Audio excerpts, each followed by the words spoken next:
அன்பு நண்பர்களே, அனைவருக்கும் அன்னை சமையல் உமாவின் அன்பான வணக்கங்கள். இன்னைக்கு அன்னை சமையல்ல பார்க்க போறது கீ ரைஸ். அதுக்கு சூப்பரான சைட் டிஷ் பொட்டேட்டோ குருமா. வாங்க எப்படி செய்யறதுன்னு பார்க்கலாம்.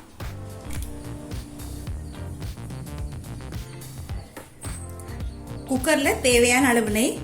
இந்த ரெசிபியை நெய்யிலே பண்ணீங்கன்னா டேஸ்ட் ரொம்ப நல்லா இருக்குங்க. முதல்ல 2 பட்டை, 2 கிராம்பு, 2 ஏலக்காய்,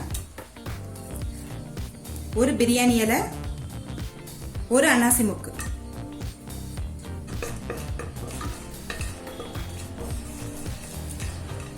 அடுத்தது கொஞ்சம் முந்திரி சேர்த்துக்கலாங்க.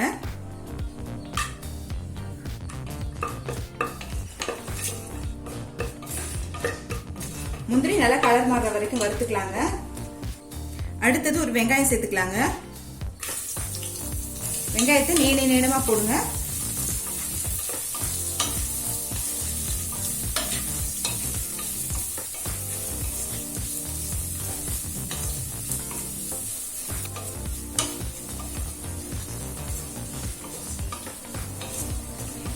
ரொம்ப ஈஸியா செய்யக்கூடிய ரெசிபிங்க அது. எந்த காயும் தேவை கிடையாது.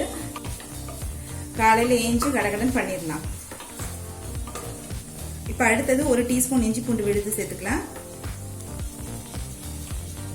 3 பச்சை மிளகாய் சேர்த்துக்கலாங்க.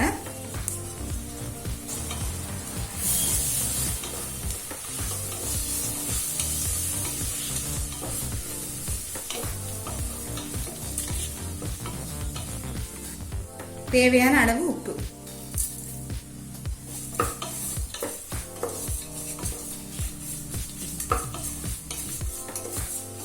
இப்போ வெங்காயம் நல்லா வதங்கிடுச்சுங்க.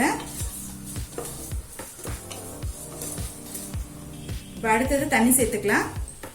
நான் 1 கப் அரிசி எடுத்திருக்கேன், அதனால 2 கப் தண்ணி சேர்க்கிறேன்.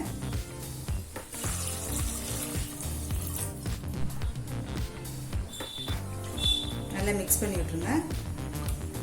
இப்போ நம்ம அரிசியை சேர்த்துடலாங்க. பாசுமதி அரிசி 20 நிமிஷம் ஊற வச்சு சேர்த்துக்கோங்க.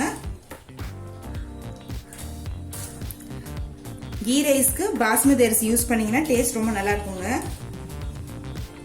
1 டீஸ்பூன் எலுமிச்சை சாறு சேர்த்துக்கலாங்க.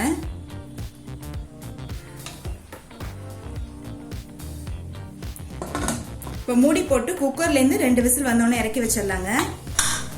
இப்போ குக்கர்ல இருந்து 2 விசில் வந்துருச்சுங்க. கீ ரைஸ் எப்படி வந்திருக்கு பார்க்கலாம்.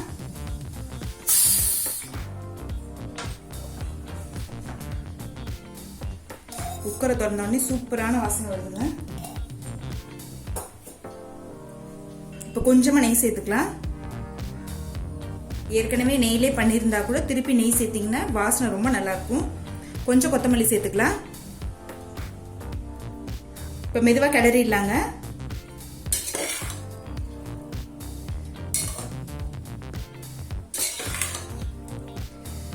அரிசி உடையாத மாதிரி மெதுவா கிளறுங்க.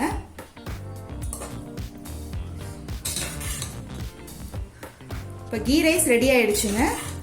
அடுத்து பொட்டேட்டோ குருமா எப்படி செய்யறதுன்னு பார்க்கலாம். கடாயில் தேவையான அளவு எண்ணெய். முதல்ல 2 பட்டை, 1 கிராம்பு, 1 பிரியாணி இலை, 1/2 டீஸ்பூன் சோம்பு.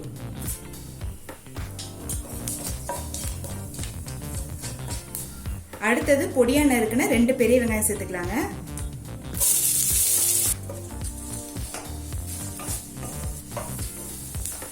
அடுத்து 2 டீஸ்பூன் இஞ்சி பூண்டு விழுது சேர்த்துக்கலாங்க.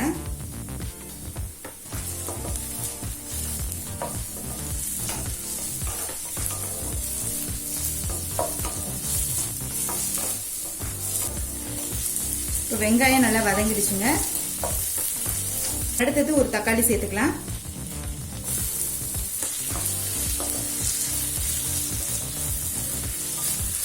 தேவையான அளவு உப்பு.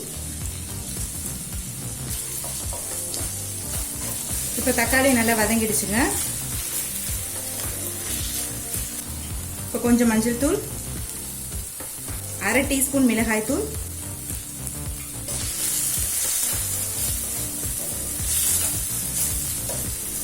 சேர்த்து 1 நிமிஷம் வரைக்கும் வதக்கிக்கலாங்க. இப்போ 1 நிமிஷம் வரைக்கும் வதக்கியாச்சுங்க. எண்ணெயும் பிரிஞ்சு வந்துருச்சு.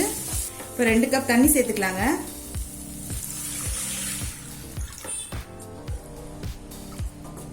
இப்போ வேக வச்ச உருளைக்கிழங்கு 3 சேர்த்துக்கலாங்க. நீங்க விருப்பப்பட்டீங்கன்னா கடாயிலே கூட வேக வச்சுக்கலாம். உருளைக்கிழங்கு சேர்த்துட்டு ஒரு 2 நிமிஷம் ஸ்லோல இருக்கட்டுங்க. நம்ம அதுக்குள்ள மசாலா அரைச்சுக்கலாம். இப்போ மசாலா அரைக்கிறதுக்கு தேவையான பொருள் என்னென்னு பார்த்துக்கலாம். 2 ஏலக்காய், 1 டீஸ்பூன் சோம்பு. நம்ம சோம்பு போட்டு ஏற்கனவே தாளிச்சிருந்தா கூட நீங்கள் கடைசியில் தேங்காய் கூட அரைச்சி ஊற்றும் போது டேஸ்ட் ரொம்ப நல்லா இருக்கும். குருமா நல்லா வாசனையாகவும் இருக்கும். 1 டீஸ்பூன் கசகசா, 3 முந்திரி, 6 பச்சை மிளகாய். நம்ம காரத்துக்கு கொஞ்சம் தான் மிளகாத்தூள் சேர்த்துருக்கோம், அதனால தான் 6 பச்சை மிளகாய் சேர்க்குறேன். நீங்கள் விருப்பப்பட்டீங்கன்னா கொஞ்சம் கம்மியாக கூட போட்டுக்கலாம். 1/4 கப் தேங்காய் துருவு. இப்போ இது எல்லாத்தையும் மிக்சியில் தேவையான அளவு தண்ணி சேர்த்து நைஸாக அரைச்சிக்கலாங்க. இப்போ உருளைக்கிழங்கு சேர்த்துட்டு 2 நிமிஷம் ஆயிடுச்சுங்க. இப்போ நம்ம அரைச்சி வச்சிருக்க மசாலாவை இதில் சேர்த்துக்கலாம். அது கூடவே 1/2 கப் தண்ணி சேர்த்துக்கலாம். நல்லா மிக்ஸ் பண்ணி விட்டுருங்க.